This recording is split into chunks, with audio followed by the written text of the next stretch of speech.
Eh bien, c'est Élévation. Élévation, le retour, numéro 2, auprès de, bon, Laetitia, pour être galant et pas l'oublier, Laetitia, ma femme, mais aussi notre invité, voilà, Tanguy Châtel. Tanguy Châtel qui a écrit Vivant jusqu'à la mort aux éditions Albin Michel. C'est dire qu'on va rigoler pendant 1 heure jusqu'à 21 h. Voilà, ça parle de... Je vais régler un petit peu mon micro, un tout petit peu, voilà, ça fait du bruit, mais c'est vrai, je n'y touche plus. Ça parle de soins palliatifs, d'accompagnement des personnes qui sont en fin de vie. C'est ça, Tanguy Châtel, approchez-vous du micro. En fin de vie, mais pas seulement d'ailleurs, parfois en découverte de vie. Oui, et ce livre n'est pas sorti par hasard. Moi, je pressens que vous l'avez sorti aussi pour faire un appel au peuple, vu la décision qui va être prise sur l'euthanasie, ce qui va se passer avec le professeur Sicard, non Non, ce n'était pas prémédité parce que ce livre est en préparation depuis de nombreux mois.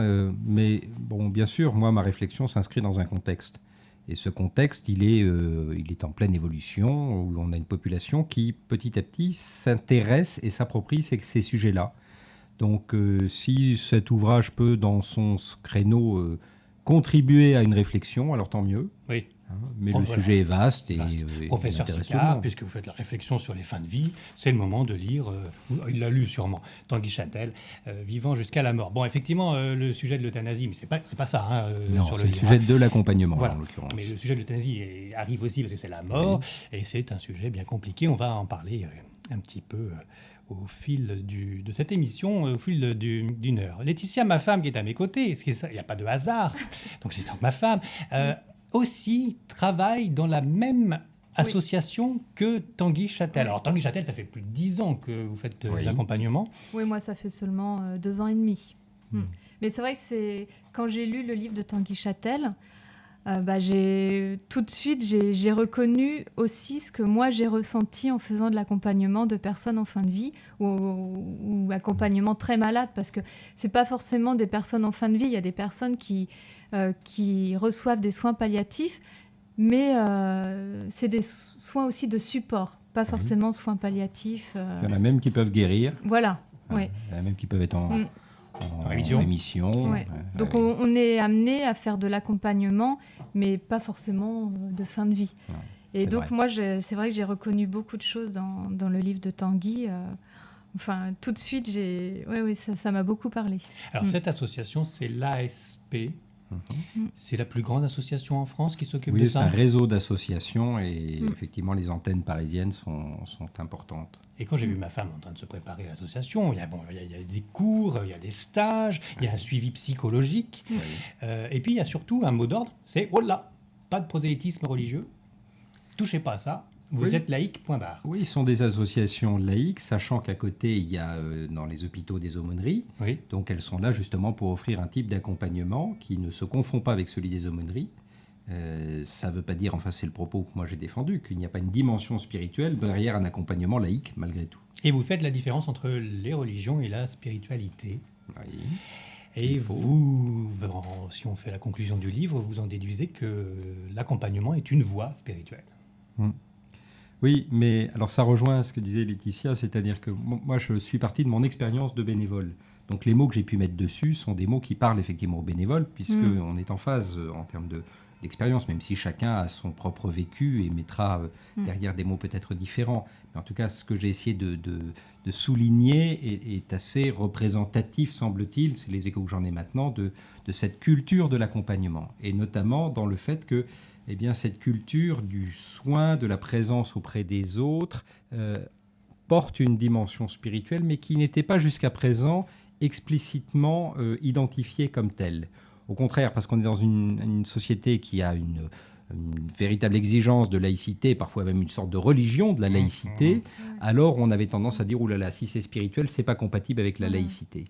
Et tout mon propos a été de dire « Bah oui, mais on peut pas laisser sur le carreau des gens qui ne se reconnaissent pas forcément dans une religion, qui ont une soif spirituelle, une interrogation, et comment est-ce qu'on fait en respectant leur propre croyance, en respectant les règles de la laïcité, pour oser cet accompagnement dans ce domaine-là, sans transgresser et sans faire effraction des règles et des mondes. On est à l'écoute, c'est-à-dire que si la personne souhaite parler de spiritualité et de religion. Là, on est à son écoute. Oui, on peut... Sans prendre les devants, en fait.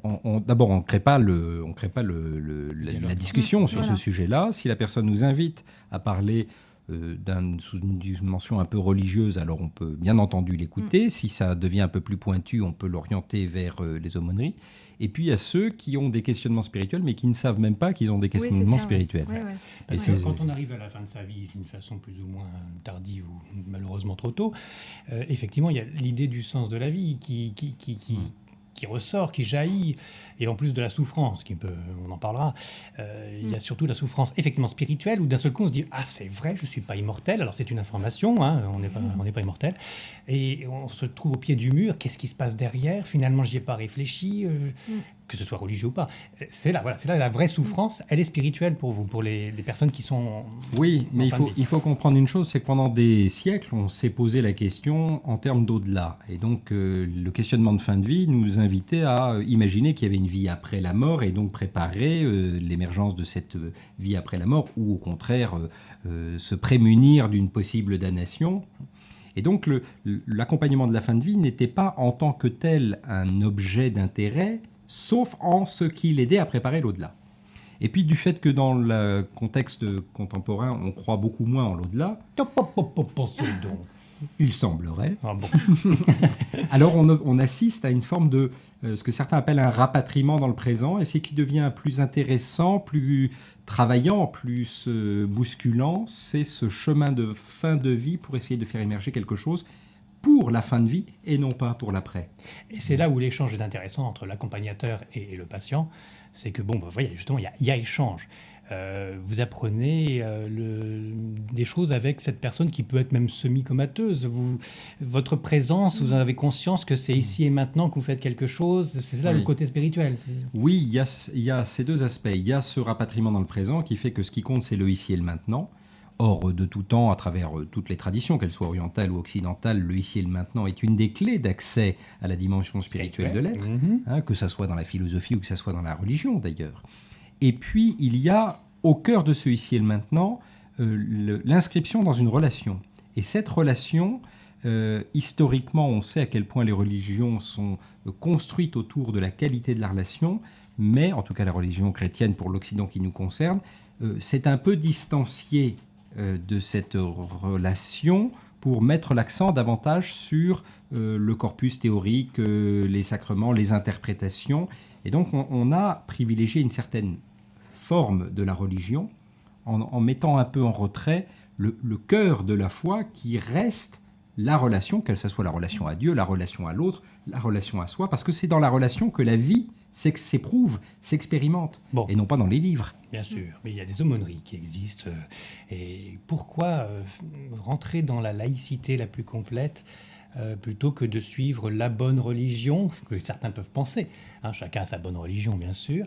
Mais est-ce que c'est pas mieux pour une personne qui est en fin de vie de lui faire comprendre que soit Mahomet t'attend, Dieu est au paradis avec 1000 vierges, ou soit Jésus-Christ est là. Est-ce que c'est pas mieux de reprendre les bases moyenâgeuses, anciennes, plutôt que d'en créer une un petit peu plus, un petit peu plus sec? Alors, on a deux mouvements qui nous conduisent aujourd'hui à penser l'accompagnement de manière tout à fait différente de par le passé. Le premier mouvement, c'est l'individualisme, qui nous invite à dire que chacun a son propre chemin de vie et peut-être éventuellement son propre espace de réalisation, voire sa propre vérité. Donc on est aujourd'hui sociologiquement sur une pointe extrême de l'individualisme. Et quand vous mettez en parallèle un autre mouvement qui est la psychanalyse, la psychanalyse nous a appris que finalement ce n'est pas tant le but qui compte que le chemin. Et la conjonction des deux, l'individualisme et la psychanalyse, nous invite à dire accompagnons la personne dans son cheminement à elle, même si ça ne la conduit pas vers une vérité universelle ou partagée par d'autres. Ce n'est pas le but qui compte, mais c'est le chemin. Et c'est là où on retrouve la spiritualité, une certaine définition de la spiritualité avec le philosophe, j'ai noté, sinon je n'avais pas retenu, Vergely, qui dit que c'était pas le fait de... c'est pas ce qu'on dit, mais c'est le fait de dire qui est important. Oui, Vergely s'inscrit dans le sillage d'Emmanuel Lévinas à ce niveau-là. Et donc, les deux sont importants. Il y a le message qui peut être important, mais on sait aussi d'expérience qu'aujourd'hui, si vous allez dire à quelqu'un « mais non, rassure-toi, sois sûr qu'il y a une vie après la mort », ça ne le rassure pas du tout, ou pas Ah, forcément. c'est sûr, ça. Jésus t'aime, il va t'attendre au pied de la Mais porte. ça Non, n'est pas parce que non. vous le dites que ça va le rassurer. En Du revanche, tout. s'il a une propension à le croire, alors Voilà. peut-être qu'il peut le prendre. D'accord. Mais par le passé, on a eu tendance à projeter des Trop croyances fort, oui. chez des À gens. imposer, oui. Et puis il les prenait souvent sous la contrainte. On a des arts de mourir datant du Moyen-Âge qui étaient quand même extrêmement directifs. Bon. Oui. Avec des croyances. C'est l'extrême onction et sinon tu vas en enfer. Oui, non, et puis des peurs. On entretenait Oui. à la fois des Ah, peurs oui. et des espoirs. Alors à propos de psychiatre et de peur, nous avons Jean-Claude Carton qui est le monsieur SVP 1111 qui peut donc nous retranscrire, tout en faisant la technique de cette émission, nous retranscrire les dires des internautes, n'est-ce pas Jean-Claude? Pour l'instant, c'est comme l'électroencéphalogramme. Il est Vraiment, plat. oui, il est Oui, plat. mais c'est comme mon cerveau. Alors souhaitons qu'il s'anime parce que l'électroencéphalogramme plat, normalement, c'est peu vif encore. Mais ça va me permettre d'enchaîner sur les comateux. Alors donc, envoyez des questions, en tout cas, n'hésitez pas, pour participer à cette conversation. Simplement rappeler les deux moyens d'envoyer des questions. Ah oui, sur mon portable. Non, Ou c'est pas alors ça. vous êtes en train de regarder le journal télévisé et quand vous parlez de la mort, vous préférez voir la mort des autres à la télé pendant le journal hein, plutôt que de parler de la vôtre. Non, je Très bien. provoque hein, comme Très d'habitude. bien, oui, oui, mais c'est très bien. Alors c'est vous très avez bien. deux possibilités, soit d'envoyer, il y en a trois. Ah, bon. Oui, trois. La première possibilité, c'est via ma page Facebook. Oui. L'annonce de l'émission a été faite à plusieurs reprises depuis ce matin, soit à l'adresse mail étoile du cœur, étoile au pluriel, étoile du cœur, @gmail.com. Mhm. Sinon, il y a une autre adresse. Ah, pas du tout. Il n'y en a pas. Donc il y en a que deux. C'est amplement suffisant, oui, oui. Oui. J'en profite pour dire que tous les mois, on se retrouve. Il y a un invité, vous pouvez poser des questions à l'avance. Et là, dans ces cas-là, vous pouvez écrire à Élévation en passant sur le blog, mais à l'avance. Là, nous sommes en direct et nous prendrons les conversations directement grâce à Jean-Claude Carton. Le comateux que je suis donc reprend la discussion avec Tanguy Châtel sur ce livre aux éditions Albin Michel, Vivant jusqu'à la mort, et à côté de ma chère et tendre Laetitia, qui donc fait partie du même clan. Oui. De la même culture, de la même association. Et je dois vous dire, avant de parler des comateux, parce que c'est important de savoir qu'ils ont toujours une possibilité Une de conscience. percevoir que quelqu'un d'autre est auprès d'eux, même s'ils ne répondent pas à un appel. Je dois vous dire que quand ma femme m'a précisé qu'elle allait rentrer dans ce domaine d'accompagnement pour des moribonds, je me suis dit que c'était lourd, bizarre et limite malsain. Je vous rassure, vous n'êtes pas le seul à penser comme ça. Voilà. Oui, oui. Alors je me fais l'avocat du diable comme d'habitude, mais c'est vrai que bon. Plus tous ceux qui disent « moi je ne pourrais pas Voilà, alors on le retrouve dans le livre, moi je ne pourrais pas, mais moi je vous le dis clairement, je ne pourrais pas. Je ne pourrais. Alors après, on se découvre vraiment, Voilà, c'est ce que vous avez Au jour marqué. d'aujourd'hui, vous ne pourriez pas, mais vous n'en savez rien en réalité. Voilà, une fois au pied du mur, une fois de plus, on s'en rend compte. Voilà. Mais voilà, est-ce qu'il n'y a pas une petite curiosité, une attirance de la mort, de vouloir être accompagnateur finalement Mais bien évidemment, mais la mort nous habite depuis d'abord notre naissance, mais aussi depuis l'Antiquité. Donc l'être humain est par définition un Mortel. animal pensant qui présente une particularité, c'est celui d'avoir la conscience de sa mort et donc une curiosité, voire une incertitude, peut-être même une appréhension, enfin souvent même une appréhension à l'égard de sa mort. Donc il n'est pas illégitime d'avoir une forme de curiosité à l'égard des personnes qu'on va voir, ça ne veut pas forcément dire une curiosité malsaine. Hein. La curiosité, c'est aussi ce qui va nous mettre en mouvement, ce qui va nous attirer vers les autres. Alors en revanche, le regard que les autres portent sur nous, alors lui, il est extrêmement ambivalent. Vous avez ceux qui vont nous diaboliser en Oui. disant non, franchement, c'est des gens un peu morbides, ils ont des penchants Voilà, un peu pervers, un peu voyeuristes, enfin où ils vont satisfaire leur propre peur de la mort en regardant les autres mourir. Ils empêchent les religieux de faire leur travail. ils prennent la éventuellement. place des autres. D'accord, oui. Mais quand les gens disent cela, ils projettent leurs propres convictions, leurs propres inquiétudes, parce qu'ils ne connaissent pas en réalité cet accompagnement. Et puis vous avez à l'inverse les autres qui disent oh, Les c'est saints des héros, hein, c'est les sauveurs du monde, ils vont faire le travail magnifique que les autres ne sont pas capables de faire. Et la réalité, la vérité est évidemment entre les deux.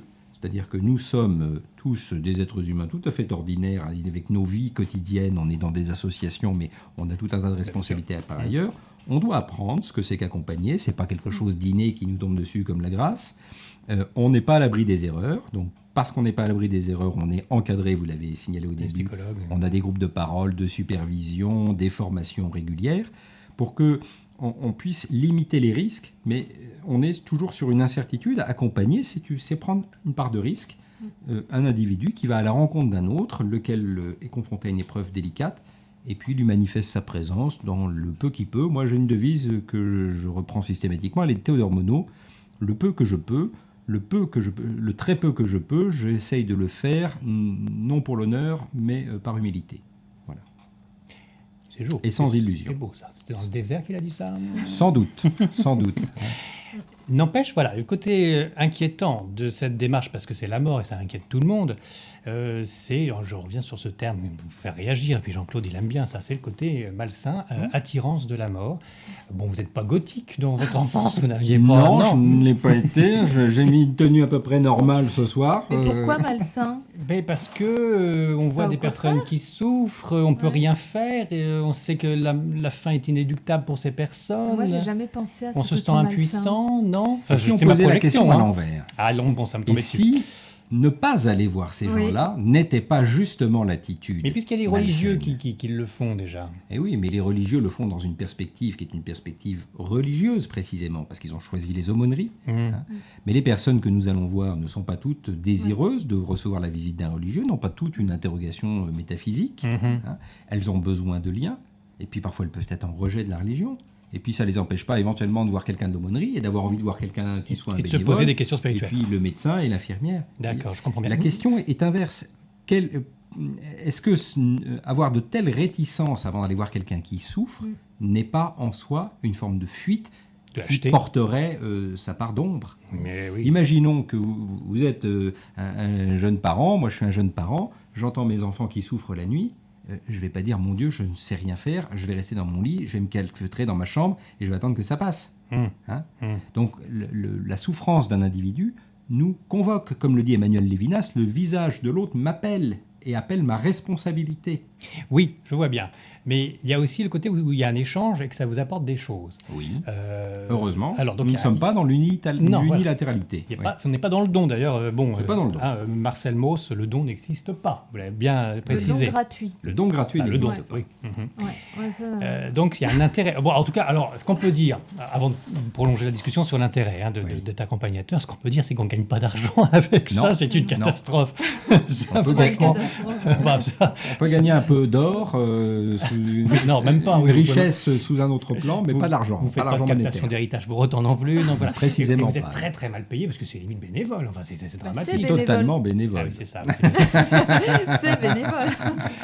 Donc là-dessus, bon, c'est pas un enrichissement matériel, et il y a donc un intérêt à le faire pour se découvrir soi-même, c'est ça? Mais pendant des générations, les gens accompagnaient les autres par altruisme. On avait une vision charitable Par du... altruisme et par la religion. Oui, parce que la religion véhiculait encore une certaine représentation de la religion, véhiculait une certaine représentation de la charité. Oui. Quand on regarde ce que c'est que la charité, c'est bien autre chose que ce don mielleux qu'on en a fait au cours du 19e siècle notamment. Bon. Oui. Le véritable bénéfice, on parle de Je vous bénéfice, écoute.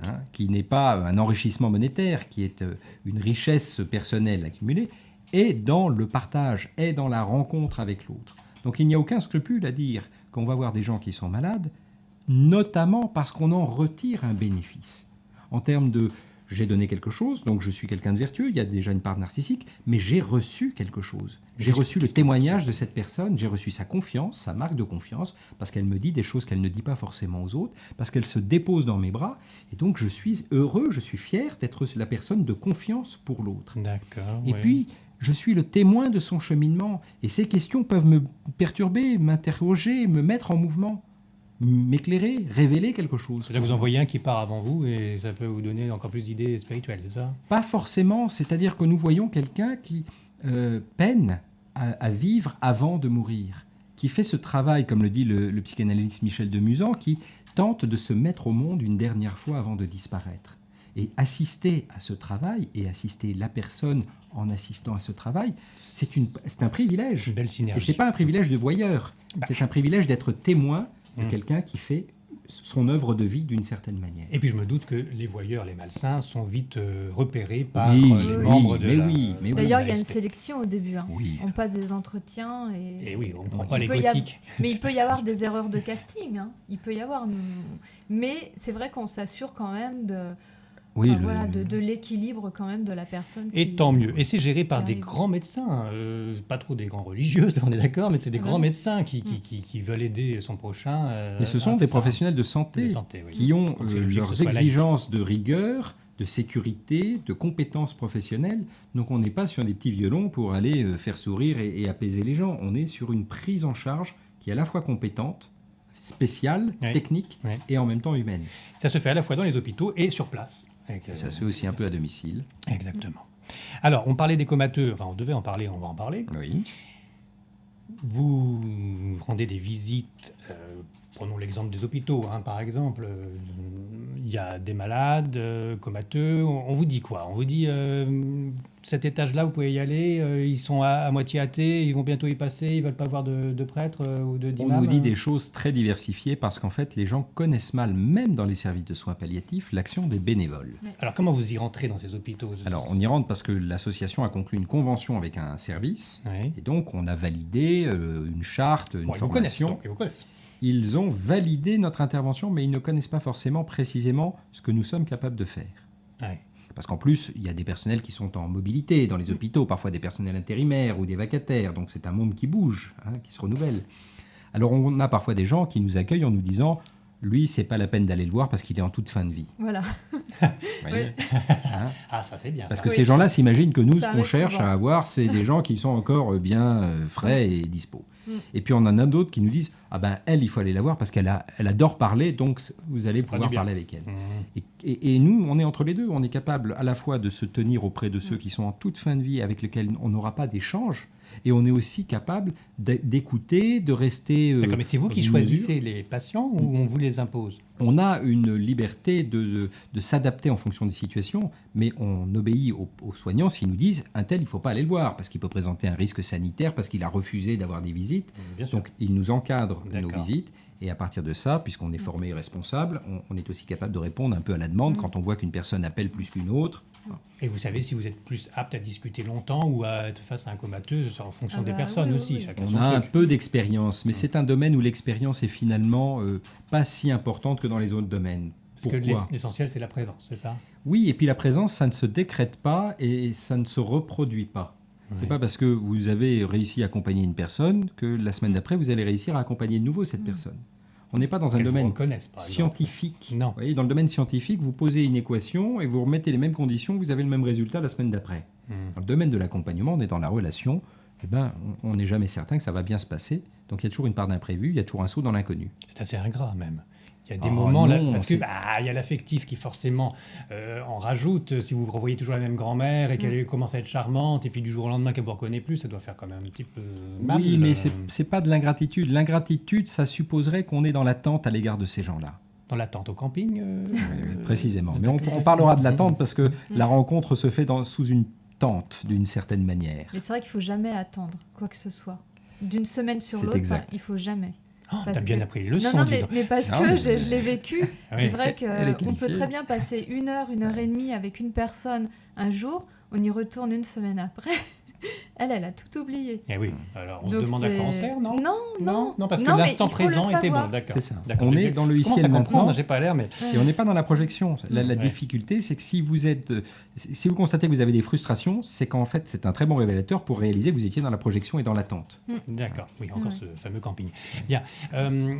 Inversons encore la question sur le côté, l'attirance de la mort, etc. Bon, voilà, c'est balayé, c'est clair. Voilà, non, j'insiste plus, mais j'inverse.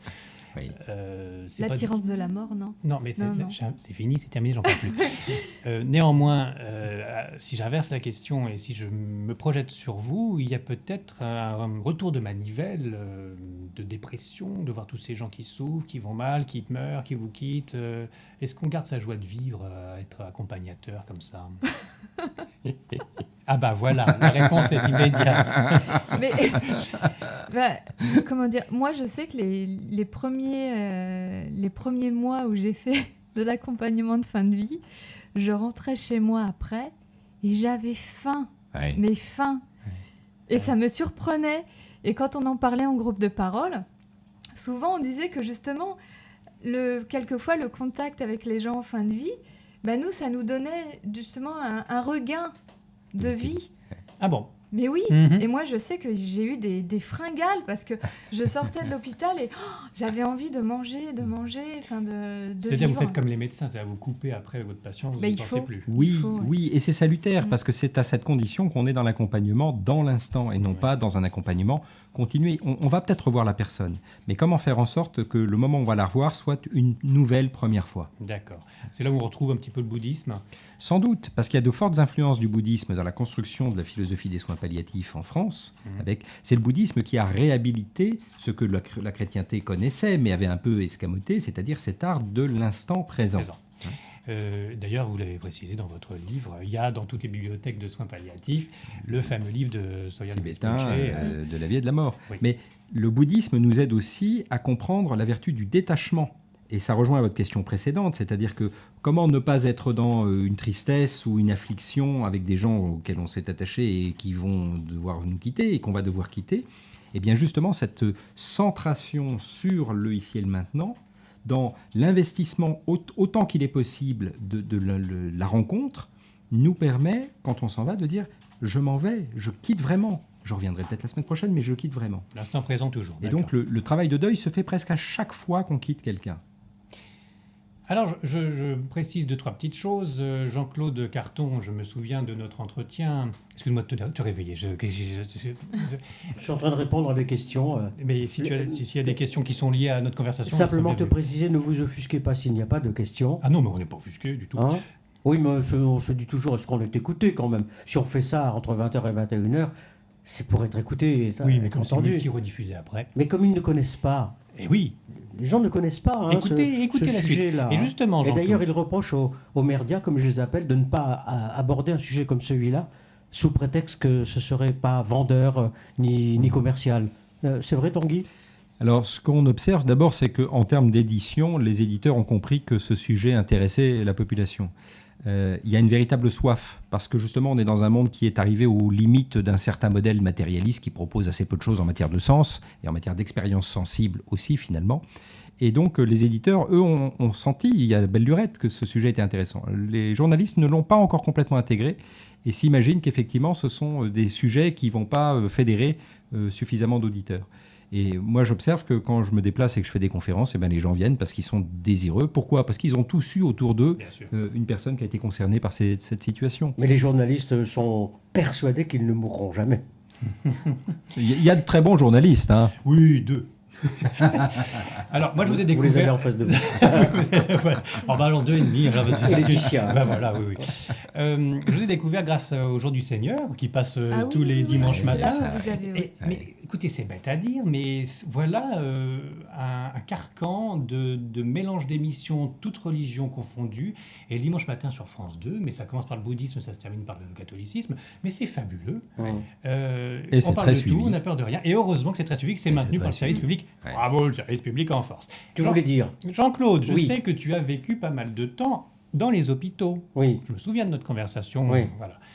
Et Attends, mais c'est pas moi l'invité, c'est Tanguy. non, bien sûr, mais en écoutant Tanguy Châtel, qui parle de ces gens qui viennent, toi, tu as eu droit à des présences comme ça, ou tu t'es senti tout seul et manipulé Ah par oui, des mais moi docteurs? j'étais pas en fin de vie, j'étais dans le coma.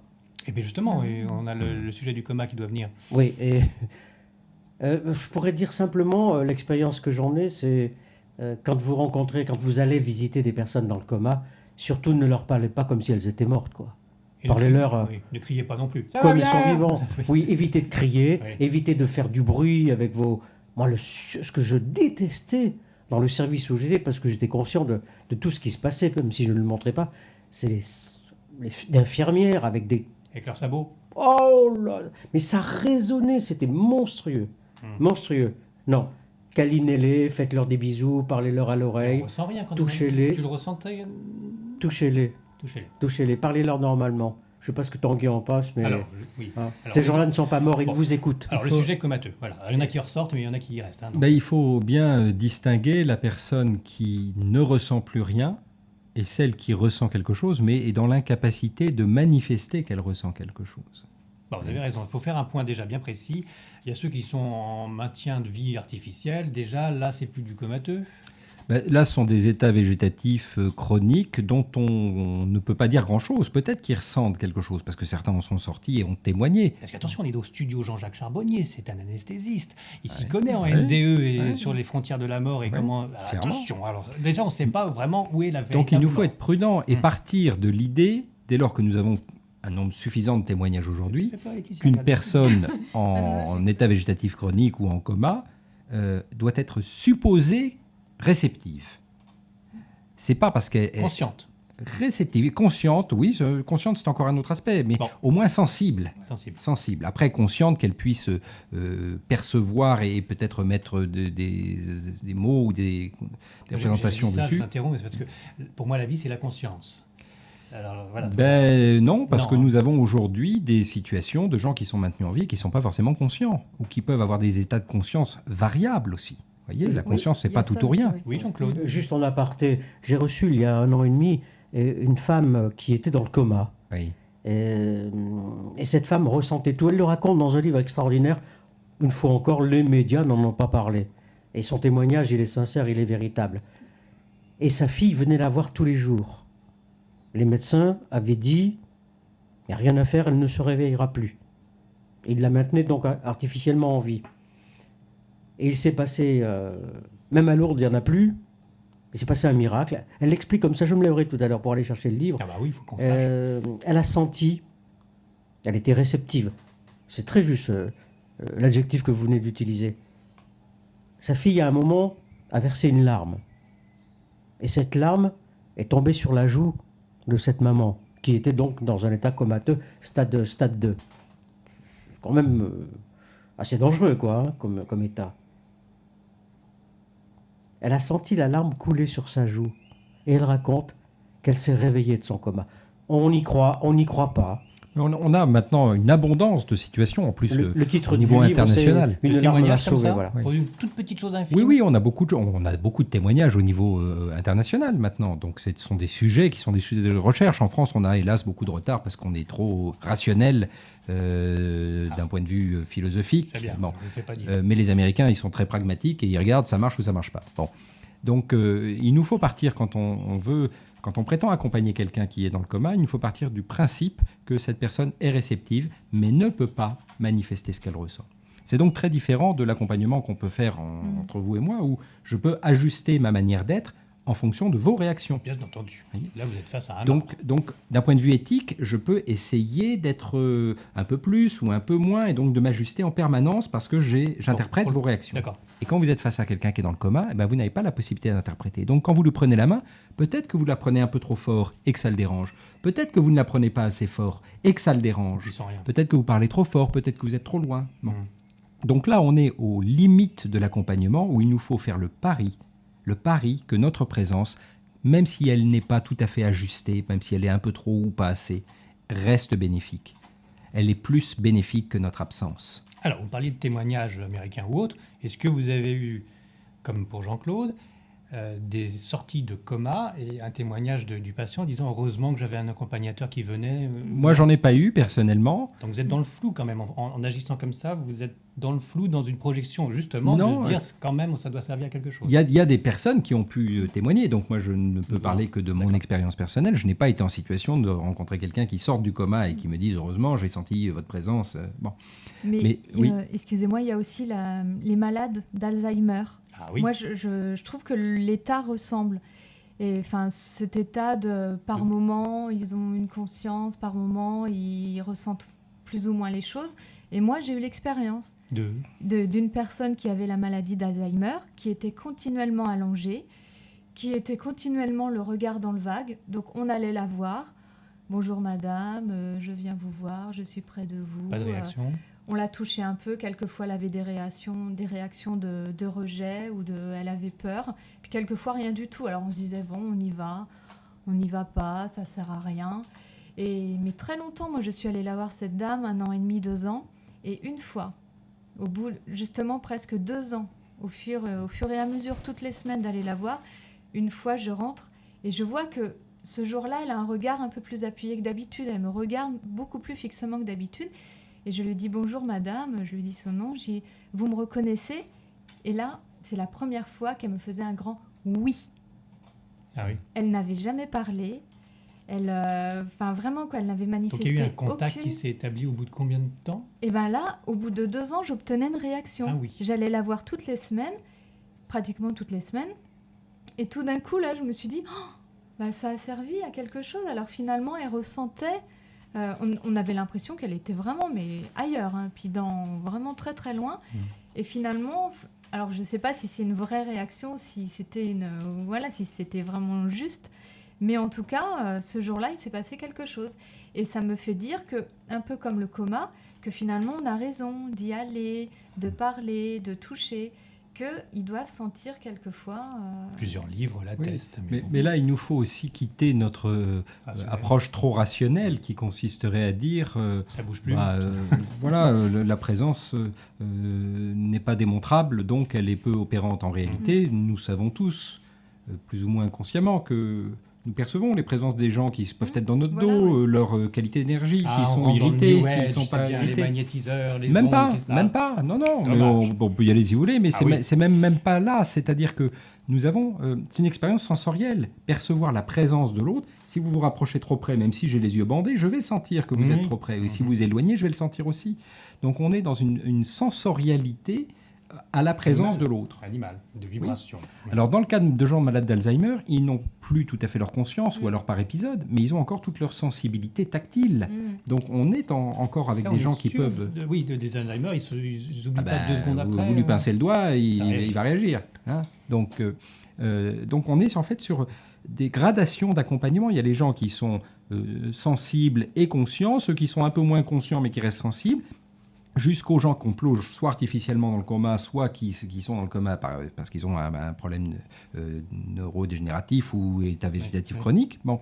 Et ceux-là, eh bien, il nous faut, mais c'est presque un pari pascalien, dire ma présence est plus bénéfique que mon absence. D'accord. Alors, quelques interventions Alors bon. d'internautes qui nous écoutent en Belgique et au Canada. Le Canada est toujours présent. Géraldine, je n'ai pas de questions pour l'instant, mais je suis très attentif. C'est un sujet que je ne connais pas bien. Cécile dit, c'est un peu tard pour moi, malheureusement. Là, je vais encore être en retard, je vais me faire disputer. Bonne émission. Bon, Géraldine écrit, des tests ont été faits dans des hôpitaux aux USA avec des prélèvements des réactions au niveau cérébral. Réactions au toucher, au parler, et les parties du cerveau s'activent de la même façon que les conscients. Oui. On a beaucoup de tests qui sont faits, je disais, aux États-Unis essentiellement, mais pas simplement. Il y en a aussi en Grande-Bretagne, dans le monde anglo-saxon plutôt. En France, c'est très embryonnaire, de recherche par l'imagerie, par l'IRM. Ah oui. Et donc, on analyse en direct plusieurs choses. L'effet de la relation sur le fonctionnement du cerveau et donc la mise en place de production hormonale ou autre. Bon. On analyse aussi en laboratoire l'effet de la prière ou de la méditation sur l'état de santé. Donc nous avons des programmes de recherche auxquels participent des gens célèbres, notamment Mathieu Ricard, pour essayer de voir s'il y a un lien entre la dimension spirituelle de l'être humain et la santé de son organisme et de son corps. Un peu comme a fait Mario Beauregard au Canada. Par exemple. Il y a des tests qui sont actuellement en place à l'hôpital de la Timone à Marseille. Oui, absolument, chez Éric Dudoit. Voilà. Oui, mais il est proctologue, non? Non, il est psychologue. Dudoit. Excusez-moi, je vous pose Il y a Éric. Je suis vraiment désolé. Je n'aurais pas dû la faire. Ça ne va pas lui plaire.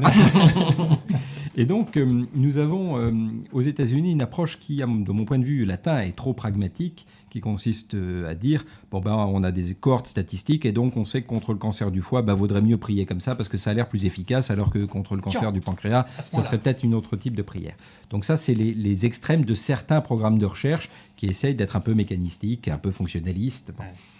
En France, on aborde ces questions avec beaucoup de tabou, beaucoup de prudence, parce qu'on dit oulala du bout du doigt, parce qu'en plus on dit on a peur des dérives sectaires, de l'instrumentalisation. Bien sûr, des charlatans. Donc on a cette inquiétude en France. Et il y a une société qui se trouve à l'articulation entre les deux, c'est la société québécoise qui emprunte au pragmatisme américain, emprunte aussi à la finesse latine qui conduit parfois à des excès de précaution, et qui essaye d'étudier ces phénomènes entre santé et spiritualité. Ce n'est pas pour rien que c'est à l'université Laval de Québec qu'a vu le jour la première chaire universitaire religion, santé, spiritualité. C'est donc Santé lié- et spiritualité, c'est exactement le titre d'une émission que j'avais créée en 2002. Eh ben oui, C'est comme ça qu'on s'est rencontrés, eh ben oui. Yann Eric. Ah hein. bah c'est vrai. Oh là là. Alors, il y a des commentaires, mais Oui. c'est surtout des questions qu'on attend. Hein. Oui, mais Parce c'est qu'on pas tombe grave. toujours dans le même... On va mettre un petit peu de musique. Un peu de musique, Et même beaucoup. on va parler du livre dont on n'a pas le titre. Hein, Je l'ai, le livre, On je va, vais on aller va le chercher chercher. ça pendant la musique. Je te propose... Une larme m'a sauvé. Oui, je l'ai, oui. Ah, vous voulez une larme à Non, non, c'était Ah, le titre. Ah, d'accord. Parce que du moi, je livre, proposerais si bien j'ai qu'on bonne mémoire. écoute, si jamais tu l'as planifié, la chanson de ton invité du mois d'août, Marie-Christine Barrault.